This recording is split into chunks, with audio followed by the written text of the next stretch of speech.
Welcome back. మీలో చాలా మంది డార్క్ సర్కిల్స్ రాగానే మార్కెట్లో ఉండే ఐ క్రీమ్స్ కొని కన్సిస్టెంట్ గా ఒక్క రోజు కూడా మిస్ అవ్వకుండా వాడినప్పటికీ డార్క్ సర్కిల్స్ కానీ ఐస్ చుట్టూ ఉండే పఫీనెస్ కానీ లేదా ఐ చుట్టూ ఉండే రింకిల్స్ కానీ కొంచెం కూడా తగ్గినట్లు అనిపించదు.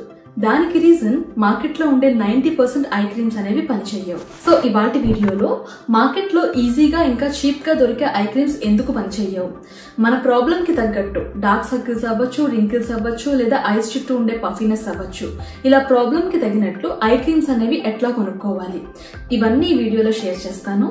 వీడియోని ఫస్ట్ టైం చూస్తున్న వాళ్ళు వీడియో కంప్లీట్ గా చూసిన తర్వాత మీకు ఈ వీడియో హెల్ప్ అయితే మర్చిపోకుండా వీడియో లైక్ చేసి మిగతా వీడియోస్ కూడా చెక్ చేయండి. అలానే రెగ్యులర్ గా వీడియోస్ ఫాలో అయ్యే వాళ్ళు ఫస్ట్ వీడియో లైక్ చేసిన తర్వాత మిగతా వీడియో చూడటం కంటిన్యూ చేయండి. మీరు వీడియోని లైక్ చేయడం వలన ఈ ఇన్ఫర్మేషన్ ఇంకొంతమందికి షేర్ అవుతుంది. సో మర్చిపోకుండా వీడియోని లైక్ చేయండి. Now let's begin today's video.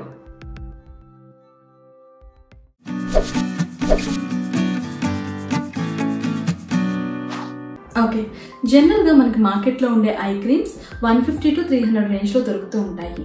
కానీ ఒక ఐ క్రీమ్ పనిచేయాలి అంటే అందులో రైట్ ఫామ్ లో రైట్ కాన్సన్ట్రేషన్ లో పెప్టైడ్స్ కానీ రెటినాల్స్ కానీ విటమిన్ సి, నయాసినమైడ్ లాంటి యాంటీ ఆక్సిడెంట్స్ ఉంటేనే అది మనకు ఉండే ప్రాబ్లమ్స్ మీద వర్క్ చేసే అవకాశం ఉంటుంది.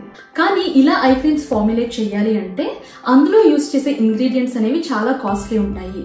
500 రూపీస్ లోపు ఇలాంటి యాక్టివ్స్ ఉండే ఐ క్రీమ్స్ ఫార్ములేట్ చేయడం చాలా కష్టం.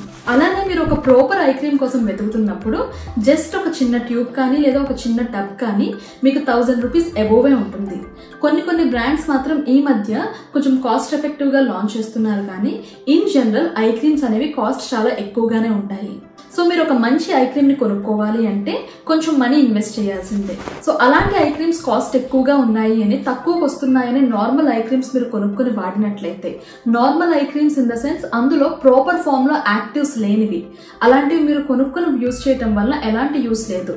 దానికంటే కూడా మీరు రెగ్యులర్ గా యూజ్ చేసే మాయిశ్చరైజర్ ని కళ్ళ చుట్టూ కూడా అప్లై చేస్తున్నట్లయితే ఆ మాయిశ్చరైజర్ వలన మన కళ్ళ చుట్టూ ఉండే స్కిన్ కి హైడ్రేషన్ వచ్చి మన ఐ రింకిల్స్ లాంటివి తగ్గే ఛాన్సెస్ ఉంటాయి. సో చీప్ గా ఉండే ప్రాపర్ ఇంగ్రీడియంట్స్ లేని ఐ క్రీమ్స్ ని కొనుక్కోవద్దు. అండ్ ఇక్కడ ఇంకొక ఇంపార్టెంట్ థింగ్, ఐ క్రీమ్స్ లో ఎప్పుడూ కూడా ఫ్రాగ్రెన్స్ లేనివి చూస్ చేసుకోండి. ఎందుకంటే మన కళ్ళ చుట్టూ ఉండే స్కిన్ చాలా సెన్సిటివ్ అని చెప్పాను కదా, ఫ్రాగ్రెన్స్ సెన్సిటివ్ స్కిన్ ని చాలా ఫాస్ట్ గా ఇరిటేట్ చేస్తుంది. సో ఐ క్రీమ్స్ ఎప్పుడూ కూడా చాలా మైల్డ్ ఫ్రాగ్రెన్స్ లేదా అసలు ఫ్రాగ్రెన్స్ లేనివి కొనుక్కోవడం అనేది చాలా మంచి ఆప్షన్. అలానే మీలియా ఉన్నవాళ్ళు ఐ క్రీమ్ ని వ్యాజ్లిన్ లాగా థిక్ గా ఉన్నవి వాడకపోవటం మంచిది. ఎందుకంటే మనకి థిక్ గా ఉండే క్రీమ్స్ మీలియా ఉన్న వాళ్ళు కళ్ళ చుట్టూ అప్లై చేసినట్లయితే ఆ ప్రాబ్లం ఇంకాస్త పెరుగుతుంది. సో అదొక కేర్ తీసుకోండి. మనం ఎప్పుడూ కూడా థిక్ గా ఉండే ప్రోడక్ట్స్ కంటే కళ్ళ చుట్టూ వాడే ప్రోడక్ట్స్ లైట్ గా హైడ్రేటింగ్ గా ఉంటే అందులో ఉండే ఇంగ్రీడియంట్స్ అనేవి ఫాస్ట్ గా లోపలికి పెనిట్రేట్ అయ్యి ఆ ప్రాబ్లమ్ ని తగ్గించడానికి హెల్ప్ చేస్తాయి. సో మరీ థిక్ గా ఉండే ప్రోడక్ట్స్ ని చూస్ చేసుకోవద్దు. ఓకే, ఇప్పుడు ఎలాంటి ఐ క్రీమ్స్ కి మీరు ప్రిఫరెన్స్ ఇవ్వాలన్నది చెప్తాను. మీరు యూజ్ చేసే ఐ క్రీమ్స్ లో రెటినాల్ కానీ, పెప్టైడ్స్ కానీ, సెరమైడ్స్ కానీ, గ్రీన్ టీ ఎక్స్ట్రాక్ట్ కానీ, విటమిన్ సి, నయాసినమైడ్, ఇంకా కెఫిన్, ఇలాంటి ఇంగ్రీడియంట్స్ ఖచ్చితంగా ఉండేలా చూసుకోండి. ఇందులో కూడా మీకు ఐస్ చుట్టూ రింకిల్స్ కానీ డ్రైనెస్ కానీ ఉంటే సెరమైడ్స్, హయాలురోనిక్ యాసిడ్, ప్యాంథనాల్ లాంటి సూతింగ్ ఇంగ్రీడియంట్స్ ఉండేలాగా చూసుకోవాలి. అండ్ ఐస్ చుట్టూ ఉండే రింకిల్స్ కి గ్లిజరిన్ కూడా చాలా మంచి ఇంగ్రీడియంట్. సో ఇలాంటి హైడ్రేటింగ్ ఇంగ్రీడియంట్స్ ఉంటే ఐస్ చుట్టూ ఉండే రింకిల్స్ కానీ డార్క్నెస్ కానీ తగ్గుతుంది. అండ్ దీంతో పాటు మీరు డే టైమ్ లో సన్ స్క్రీన్ కూడా అప్లై చేస్తున్నట్లయితే ఎర్లీగా ఐస్ చుట్టూ రింకిల్స్ అనేవి ఫామ్ అవ్వవు. అదే మీకు డార్క్ సర్కిల్స్ ఉంటే పెప్టైడ్స్, సెరమైడ్స్, ఇంకా antioxidants vitamin C, niacinamide లాంటివి లేదా గ్రీన్ టీ ఎక్స్ట్రాక్ట్ లాంటివి ఉంటే అవి డార్క్ సర్కిల్స్ తగ్గించడానికి బాగా హెల్ప్ చేస్తాయి.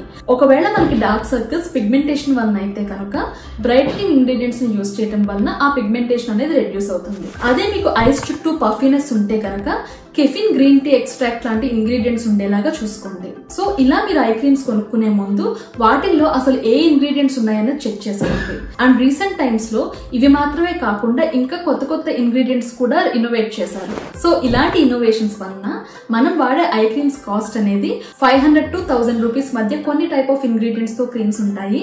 నెక్స్ట్ 1000 to 2000 రేంజ్ లో కొన్ని ఇంగ్రీడియంట్స్ వాడతారు. అండ్ 2000 కంటే ఎక్కువ ఉండే క్రీమ్స్ లో ఇంకా బాగా ఇన్నోవేట్ చేసిన కొత్త ఇంగ్రీడియంట్స్ యూజ్ చేస్తారు.